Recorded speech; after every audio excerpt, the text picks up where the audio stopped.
तशक्कुर digital में खुशामदीद। नाजरीन, क्या कुछ अरसा कबल सिंध बिल्डिंग कंट्रोल अथॉरिटी में बतौर डीजी तैनात होने वाले अब्दुल रशीद सोलंकी की साख के हवाले से किए जाने वाले तमाम दावे और अंदाजे बेबुनियाद निकले।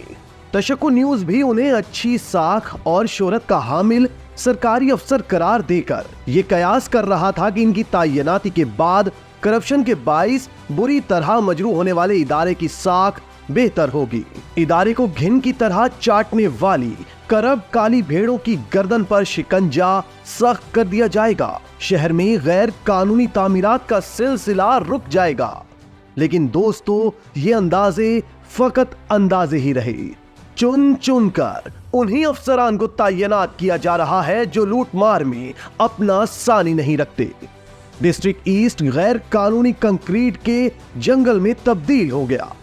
निगरान सेटअप में इम्तियाज शेख उर्फ शेख साहब को डिप्टी डायरेक्टर तैनात किया गया। आज वो DGSBCA अब्दुल रशीद सोलंकी के PS हैं। इन साहब ने कुर्बान जमाली और अल्ताफ सोमरो के साथ मिलकर गुज़िश्ता 6 माह के दौरान गैर कानूनी तामीरात के रिकॉर्ड तोड़े थे। इनके पीछे लामहला रेहान इलायची था, जिसकी वजह से पूरा निजाम चल रहा था। आज डिस्ट्रिक्ट ईस्ट में गैर कानूनी तामीरात का मरबूत सिस्टम पूरी तरह फाल है। स्कीम 33 खास टारगेट है। बेशुमार प्लाट्स के अमल कमीशन हुए ही नहीं, बगैर अमल सिंगल नक्शे पास करवा के तामीरात जारी है। तमाम कमर्शियल प्लाट्स पर माहाना खतीर भत्ता वसूल किया जा रहा है। सिस्टम के मंजूर नजर अफराद और मुकर्रर करदा बिल्डिंग अफसरान भारी रकूमात के एवज स्कीम 33 में गैर कानूनी कमर्शियल तामीरात करवा रहे हैं।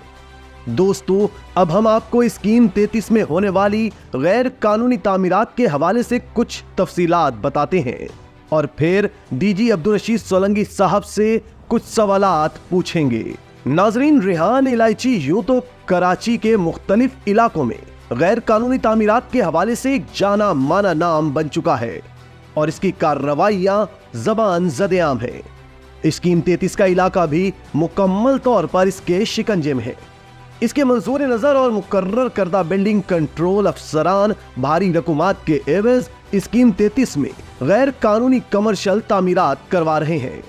स्कीम 33 में बेशुमार प्लाट्स ऐसे हैं जिनका अमल कमीशन नहीं हुआ। बगैर अमल कमीशन सिंगल नक्शे पास करवा के मिलाकर बनवा रहे हैं। स्कीम 33 में हर छत पर 5 से 10 लाख रुपए भत्ता वसूल किया जा रहा है। वाज़ेह रहे कि गैर कानूनी तामीरात की मिसमारी रेहान इलायची के फराइज़े मनसबी में शामिल रही है और वो ऐसा करता भी रहा है, यानी गैर कानूनी तामीरात को मिसमार भी करवाता रहा।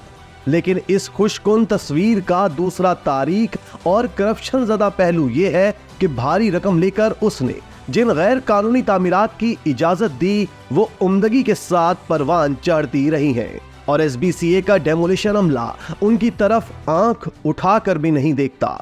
स्कीम 33 का गुंजान आबाद इलाका इन गैर कानूनी तामीरात की वजह से कंक्रीट का जंगल बन चुका है। इस इलाके में मौजूद पॉश सोसाइटियों में धड़ल्ले से गैर कानूनी तामीरात का सिलसिला जारी है। रेहान इलायची सिस्टम के SBCA अफसरान अल्ताफ सोमरो, कुर्बान जमाली, मुश्ताक सोमरो, तलाल मक्सी और आसिम अंसारी और दीगर यकमुश्त और महाना की बुनियादों पर करोड़ों रुपए लूट रहे हैं। चाहे नक्शा अलग अलग पास हुआ हो, इन सबको मिलाकर एक प्लाट करवा लें, एक बैंक्वेट की जगह 2 बैंक्वेट तामीर कर लें, जितने चाहें इजाफी फ्लोर बनाएं, गैर कानूनी पेंट हाउस बना लें। सब कुछ मुमकिन है, सिर्फ पैसा चाहिए। ये पूरा सिस्टम किस कदर मरबूत अंदाज में काम कर रहा है और सब लोग किस तरह एक दूसरे से जुड़े हुए हैं, वो हैरान कुन है। मिसाल के तौर पर स्कीम 33 UC 31 में से गैर कानूनी रेस्टोरेंट की तामीर जारी है। इलाके में मोतबर समझे जाने वाले एक शहरी ने इस गैर कानूनी तामीर की कंप्लेंट की तो सिस्टम हरकत में आया। डिप्टी डायरेक्टर आसिम साइट पर पहुंचा। 2 घंटे तक मामला तय होते रहे। इस दौरान किसी सियासी शख्सियत का फोन भी आया। जराये के मुताबिक इस काम को जारी रखने के लिए फौरी तौर पर 50 लाख रुपए डिमांड किए गए। बाद में 30 लाख में मामला तय पा गए। जराये के मुताबिक ये रकम शाम 5 बजे तलाल और कुर्बान ने वसूल की। इस मौका पर आसिम अंसारी भी मौजूद रहा। डेमोलेशन टीम ने अमले को बताया कि डीजी साहब ने गैर कानूनी तामीरात रुकवा दी हैं। इसके बाद वो वहां से चले गए। अब दोबारा तामीर शुरू हो चुकी है और अब वहां गैर कानूनी तामीरात शुरू हो गई है। इसी तरह इसी इलाके में अल्ताफ सोमरो ने अकेले 20 से 25 लाख रुपए लिए हैं। जराये के मुताबिक हर जगह कुर्बान जमाली साथ होता है। जराये के मुताबिक स्कीम 33 में जितनी डेमोलिशन रुकवाई गई या गिराकर दोबारा तामीर की इजाजत दी गई, उन सब पर पैसा चला। इसी इलाके में रमजान से एक हफ्ते कबल गैर कानूनी पेंट हाउस की तामीर शुरू हुई। इसकी इजाजत अल्ताफ सोमरो ने दी और सारा मामला अल्ताफ सोमरो ही देख रहा है। और जाहिर है अल्ताफ सोमरो का मतलब है मुश्ताक सोमरो। नाजरीन, इसी तरह स्कीम 33 में मुख्तलिफ गैर कानूनी मंसूबों से माहाना खती रकम वसूल की जा रही है। पहले गैर कानूनी साइट को तोड़ा जाता है और फिर लाखों रुपए लेकर तामीर की दोबारा इजाजत दी जाती है। इलाके में गैर कानूनी तामीरात और इजाफी फ्लोर्स के लिए बाकायदगी से लाखों रुपए माहाना भी वसूल किया जाता है। जराये के मुताबिक इन्हीं इलाकों में 2 प्लाटों के अलहदा नक्शे पास हुए, मगर उन्हें मिलाकर एक प्लॉट कर दिया गया। तलाल मक्सी हर छत के 5 लाख रुपए वसूल करता है और उसका ठेकेदार रिहान इलायची है। नाजरीन, यहाँ अल्ताफ सोमरो और कुर्बान जमाली का बतौर खास जिक्र भी करना पड़ेगा। जी हाँ, बिल्डिंग कंट्रोल का करप्ट तरीन अफसर अल्ताफ सोमरो। इन साहब पर कोई आए कोई जाए, कोई सा सिस्टम चले, इस मामले से कोई फर्क नहीं पड़ता। गुज़िश्ता 15 साल से अल्ताफ सोमरो स्कीम 33 में अपने पंजे गाड़े हुए हैं। और दिलचस्प बात यह है कि कोई नया सिस्टम आता है या नई इंतजामिया आती है, हर दफा कुराए फाल इसी के नाम निकलता है। हर बार इसे नवाजा जाता है और ये खुलकर स्कीम 33 में करप्शन और लूटमार में मसरूफ रहता है। अल्ताफ सोमरो ने स्कीम 33 में गैर कानूनी तामीरात को मुनज़्ज़म अंदाज में परवान चढ़ाया है। इलाके में गैर कानूनी तामीरात के हवाले से उसे ट्रेंड सेटर कहा जाए तो बेजाना होगा। स्कीम 33 में अल्ताफ सोमरो ने रमजान के आखिरी अशरे में गैर कानूनी तामीरात में मुलव्विस माफिया को फ्री हैंड दे दिया और इसके ईमा और पुश्त पनाही पर इलाके में बाकायदगी से ईदी मुहिम चलाई गई और गैर कानूनी तामीरात के अगले पिछले तमाम रिकॉर्ड तोड़ दिए गए। दोस्तों, अब्दुल रशीद सोलंकी की बतौर डीजी तैनाती के बाद तवक्को की जा रही थी कि करप्ट अफसरान का किबला दुरुस्त होगा, लेकिन अफसोस दीगर डीजी साहिबान की तरह अब्दुल रशीद सोलंकी ने भी अल्ताफ सोमरो के हवाले से आंखें बंद कर लीं और हस्बे साबिक उसे करप्शन और लूटमार का खुला लाइसेंस दे दिया। उसी इलाके में बिल्डिंग कंट्रोल का एक और अफसर कुर्बान जमाली भी हर कायदे और ज़ाब्ते से आजाद है। नाजरीन, गैर कानूनी तामीरात के हवाले से कुर्बान जमाली भी अपने फन में ताक समझा जाता है और इस तरह के सौदे मुकम्मल करवाने में वो अल्ताफ सोमरो के शाना बशाना होता है। नाजरीन, अब कुछ डीजी अब्दुल रशीद सोलंकी साहब के गोश गुजार कर दिया जाए। डीजी अब्दुल रशीद सोलंकी साहब, हम आपको कब तक सच्चा, खरा और बेबाक अफसर करार देते रहेंगे?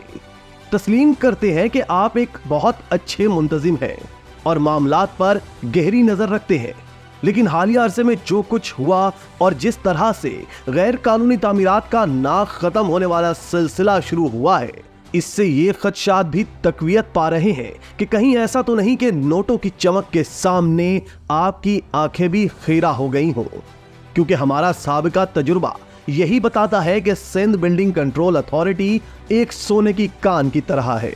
यहाँ पर जितने भी बड़े बड़े ईमानदार और अहल सरबराहान आए, वो नोटों की चमक देखकर इनकी ताब न ला सके। इसका सबूत ये है कि गुज़िश्ता 4 साल के दौरान बिल्डिंग कंट्रोल में जो डीजी साहिबान यहाँ आए, वो यहाँ आए थे उस वक्त क्या थे और जब रुखसत हुए तो क्या बनकर गए। इनकी कितनी जायदादें और बैंक अकाउंट थे और जाते वक्त वो क्या क्या बनाकर यहां से निकल गए। इनकी करप्शन और लूटमार तारीख का हिस्सा बन चुकी है। तशक्कुर न्यूज का अपना एक वसी नेटवर्क है और इसके सब्सक्राइबर आज बजा तौर पर हमसे ये सवाल पूछ रहे हैं कि तशक्कुर ही की स्क्रीन डीजी अब्दुल रशीद सोलंकी की नेक नामी, इंतजामी काबिलियत और पारसाई की मोतरिफ रही है। तशक्कुर न्यूज हमेशा डीजी अब्दुल रशीद सोलंकी को एक अहल और नेक नाम आला अफसर करार देता रहा है।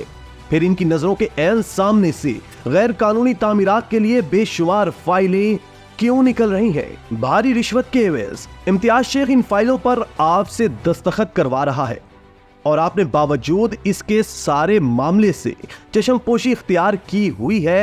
ऐसा आखिर क्यों है? आप क्यों इस गैर कानूनी काम में इदारे के सबसे बड़े अफसर होने की हैसियत से मरकजी किरदार अदा कर रहे हैं?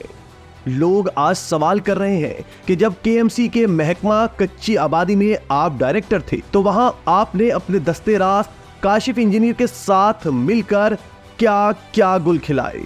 सवाल पूछे जा रहे हैं कि दुनिया जानती है कि बिल्डिंग कंट्रोल अथॉरिटी में मौजूद अफसरान जिनकी तनख्वाहें 1.25 लाख और 50,000 रुपए तक हैं, इनकी अरबों की जायदादें हैं, इनका शाहाना लाइफ स्टाइल है, वो कैसे इतनी जल्दी इतनी बड़ी बड़ी जायदादों और गाड़ियों के मालिक बन गए हैं? इसका जवाब दे कौन है?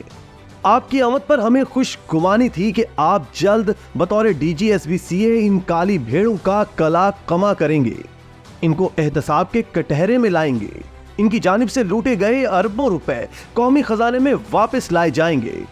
लेकिन ऐसा तो कुछ भी नहीं हुआ। अब्दुल रशीद सोलंकी साहब, अब भी वक्त है, इस रविश को तर्क कीजिए। काली भेड़ों की जानिब से आंखें मूंदने से बात नहीं बनेगी। आपका ये तर्ज अमल आपको भी इन्हीं काली भेड़ों की फहरिस्त में शामिल कर रहा है और बहैसियत डीजी हम आपको बताएं कि काली भेड़ों की फहरिस्त में आपको सरे फहरिस्त करार दिया जा रहा है। इसी तरह की मजीद वीडियोस देखने के लिए आप हमारा चैनल सब्सक्राइब करके बेल का आइकॉन प्रेस करें। इसके अलावा अहलियाने कराची के लिए रोजनामा तशक्कुर हर स्टॉल पर मौजूद है।